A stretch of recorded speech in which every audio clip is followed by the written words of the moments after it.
30 యాక్ట్ను అడ్డం పెట్టుకుని పోలీసులు నిరంకుశంగా వ్యవహరిస్తున్నారని మండిపడ్డారు. వైఎస్ఆర్సీపీ నాయకులు శాంతియుతంగా ఎక్కడ సమావేశం నిర్వహించినా అనుమతులు లేవని చెప్పడం దుర్మార్గం అని అన్నారు శైలజానాథ్. ఈరోజు జగన్మోహన్ రెడ్డి ప్రజలను కలుసుకోవడానికి వెళ్తా అంటే శాంతి భద్రతల నెపం చెప్పి టీడీపీ గవర్నమెంటు, ఆంధ్రప్రదేశ్ గవర్నమెంట్ అతనికి పర్మిషన్ ఇవ్వలేదు, పోలీసులను పెట్టి అడ్డుకుంటుంది.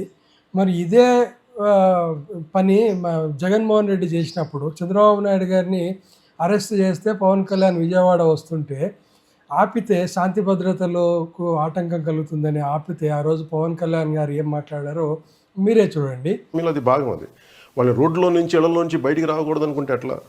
అలాంటిది కనీసం వారి నాయకుని అరెస్ట్ చేస్తే వాళ్ళు కనీసం మద్దతుగా ఇంట్లోంచి బయటికి కూడా రాకూడదు అనుకుంటే దీన్ని ఏ విధంగా తీసుకోవాలి?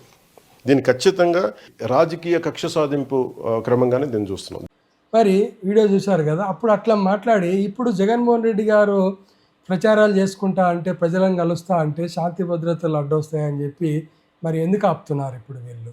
అంటే ఒక విధంగా ఓటమిని అంగీకరిస్తున్నారా? మనకు టీడీపీ గవర్నమెంట్, కూటమి ప్రభుత్వం ఇప్పుడు జగన్ ప్రజల్లోకి వెళ్తే మాకు చాలా వ్యతిరేకత వస్తుంది ప్రజల్లో అని భయపడుతున్నట్లు మనం అనుకోవాలన్నా?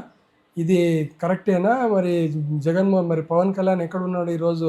ఏం మాట్లాడడం లేదు. మరి కుటుంబ ప్రభుత్వమే కదా ఉన్నది, పవన్ కళ్యాణ్ డిప్యూటీ సీఎం గారే కదా. అప్పుడు మీకు ఒక న్యాయం, ఇప్పుడు జగన్కు ఒక న్యాయమా?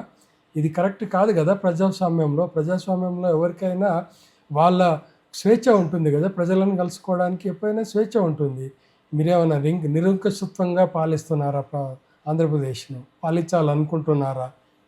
ఇదే మీరు సమాధానం చెప్పాల్సిన అవసరం అయితే, ప్రజలకు సమాధానం చెప్పాల్సిన అవసరం అయితే ఖచ్చితంగా ఉంది.